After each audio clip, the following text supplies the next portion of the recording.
Salut, c'est June et je suis super contente de te retrouver dans cette nouvelle vidéo.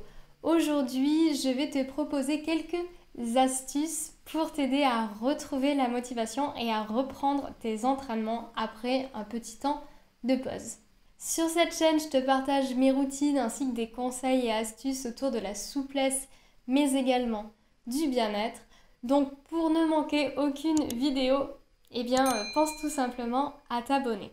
Il arrive qu'on vive des périodes où on arrête de s'entraîner, où on passe plusieurs semaines sans rien faire parce qu'on a perdu la motivation. Il faut savoir que la motivation, c'est quelque chose qui fluctue, ce n'est pas quelque chose de constant. En effet, ça fluctue déjà en fonction de soi, de ses humeurs, ça peut être aussi de ses hormones, de sa fatigue, mais également à cause d'événements extérieurs. Par exemple, si vous êtes dans une période stressante avec beaucoup de travail, ça va certainement accaparer toute votre énergie et vous aurez plus de motivation pour prendre du temps pour vous et pour vous entraîner. Et avant toute chose, laisse-moi te dire que cela est tout à fait normal et que c'est pas grave. Si tu pratiques une activité physique pour ton plaisir, pour ton loisir, alors ça ne sert à rien de culpabiliser puisqu'en général tu fais ça pour te faire plaisir, pour passer un bon moment, donc inutile de te prendre la tête. Ensuite, si tu es sportif ou sportive et que tu as des objectifs, vraiment cramponne-toi à eux. Et même si lors de tes préparations, ta motivation va également fluctuer, accepte-le. Voici donc mes 5 astuces pour t'aider à retrouver la motivation. Petit 1, travaille ton mindset et mets-toi dans de bonnes dispositions. C'est-à-dire que déjà, tu ne culpabilises pas pour tout ce que tu n'as pas fait. Tu ne peux pas changer ton passé, donc concentre-toi sur ton moment présent et sur ce que tu peux faire. Il se peut aussi que tu appréhendes et à nouveau, c'est normal parce que quand on a délaissé quelque chose de côté, on a un peu peur de la retrouver parce que déjà on ne la retrouvera pas de la même manière dont on l'a laissée. Et c'est pour ça que c'est hyper important aussi de ne pas avoir d'attente. Il faut que tu reprennes et que tu refasses ces choses mais que tu les vois de manière nouvelle, pas en te disant je reprends là où je me suis arrêtée. Non, vois ça comme un nouveau petit départ. Évidemment, tu ne redémarres pas de zéro et fort heureusement. Mais voilà, n'aie pas d'attente sur le fait de reprendre là où tu t'es arrêté. Et enfin, évite de te mettre la pression, de te stresser, de te dire que oh mon Dieu, il faut que tu te dépêches de t'y remettre. Non, ça ne sert à rien. Prends le temps de le faire quand ce sera le bon moment pour toi. Conseil numéro 2, te fixer un rendez-vous avec toi-même. C'est-à-dire que tu vas sceller un pacte avec toi-même en te disant « Ok, tel jour, telle heure, je m'y remets, je prends ce moment-là, rien que pour ça, je ne fais rien d'autre. » Ça peut être aussi plus facile parfois de prendre cet engagement envers quelqu'un d'autre. Donc tu peux choisir de t'inscrire à un cours par exemple ou à un atelier. Tu peux t'aider aussi d'une vidéo ou bien tu peux aussi demander à un ou une binôme de venir s'entraîner avec toi afin que vous soyez tous les deux moteurs l'un de l'autre pour pouvoir vous remotiver ensemble. Et puis c'est toujours plus sympa de s'entraîner à plusieurs. Conseil numéro 3, préparer ton espace. C'est évident que si l'endroit où tu t'entraînes il est en bazar, tu vas pas du tout avoir envie de t'y remettre. Donc déjà, prends le temps de ranger, de faire un petit peu de ménage, de remettre ton espace au propre. Ça peut être aussi, par exemple, pourquoi pas, faire une nouvelle décoration, ajouter un petit élément qui va te donner envie d'y aller. Par la même occasion, je t'invite à supprimer toutes les distractions afin que tu ne sois pas tenté de faire autre chose pendant que tu te remettras à ta pratique. Tu peux par exemple couper ton téléphone pendant que tu t'entraînes, donc 1 heure, 1 heure et demie sans téléphone, normalement ça devrait aller. Conseil numéro 4, te préparer.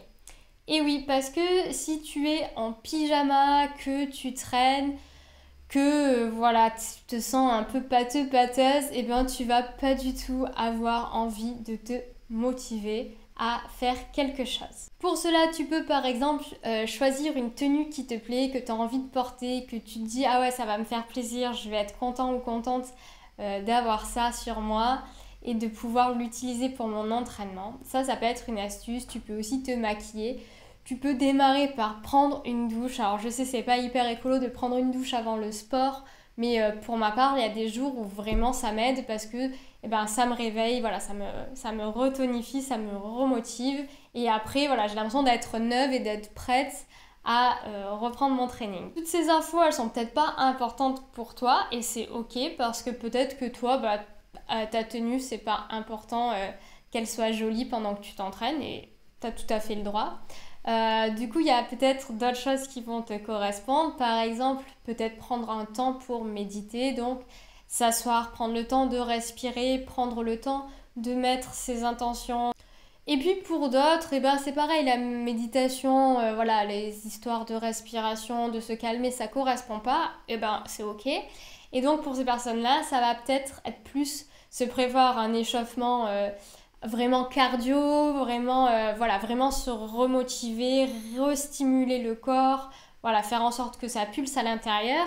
Ça peut être une solution aussi. À toi de voir là où tu te reconnais et ce qui peut te correspondre. Enfin, tu peux aussi choisir d'écouter des musiques qui te motivent, qui te donnent envie de t'entraîner. Ça peut être des sons hyper rapides, hyper forts, voilà, qui vont te stimuler, qui vont t'encourager.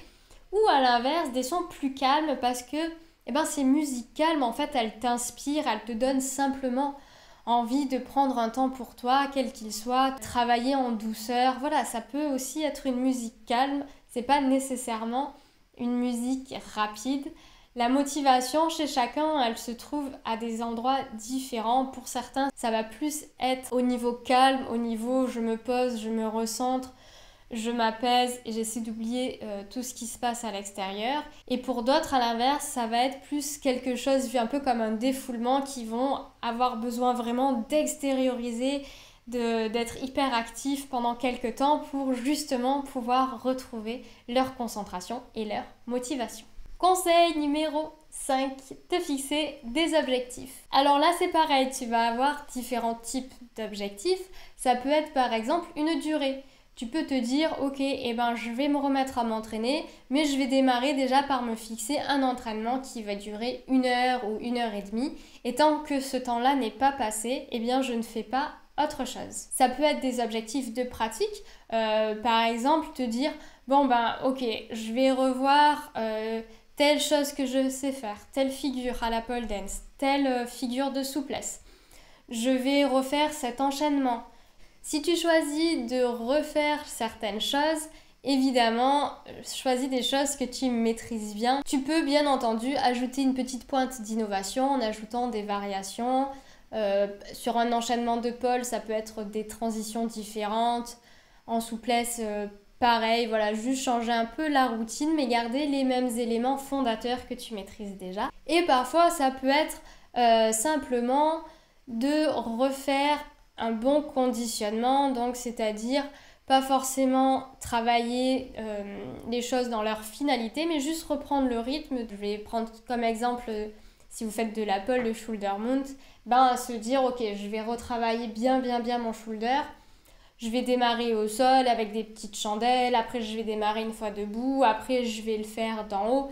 Voilà, ça peut être des étapes comme ça de conditionnement, juste pour bien maîtriser la figure, sans pour autant avoir d'attente et de se dire oui, je veux la faire hyper belle en spin. Voilà, c'est plus dans le processus. Se fixer des objectifs, ça va être quitte ou double. Il y a des personnes pour qui ça va super bien marcher parce qu'elles ont besoin de se mettre un cadre. Et il y en a d'autres pour qui ça va être frustrant parce que parfois tout planifier, ça laisse pas trop la place à ce dont on ressent et ce dont on a réellement besoin. Donc vraiment je te conseille quand tu t'y remets avant tout d'écouter tes envies.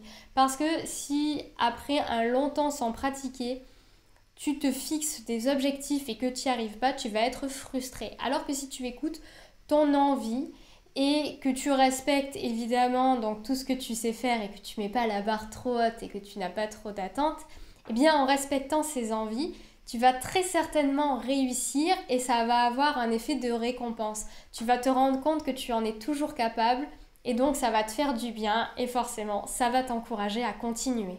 J'espère que ces conseils t'aident à retrouver la motivation. Alors avant de partir t'entraîner, pense juste à, s'il te plaît, me laisser un petit pouce en l'air si la vidéo t'a plu et à t'abonner à la chaîne et à me dire, toi, qu'est-ce que tu fais pour retrouver la motivation et retourner t'entraîner quand ça fait un moment que tu ne l'as pas fait.